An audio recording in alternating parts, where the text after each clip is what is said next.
Being a teacher doesn't always mean working in a classroom. Career and technical education teachers can also instruct students in workshops, fields, and kitchens.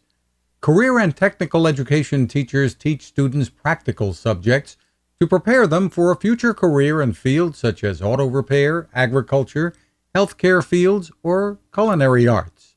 Like all teachers, career and technical education teachers develop lesson plans and assignments, grade student work, enforce classroom rules, and discuss student progress with students and parents. These teachers focus especially on hands-on skills.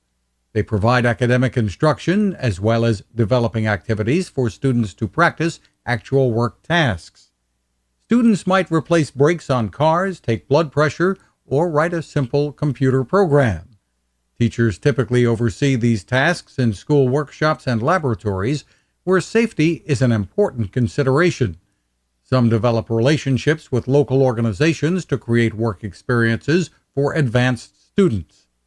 Most career and technical teachers work typical school hours in public, middle, or high schools, following the traditional 10-month school year with a 2-month break during the summer. They may attend meetings before and after classes. Career and technical education teachers must have a bachelor's degree and work experience in the field they teach.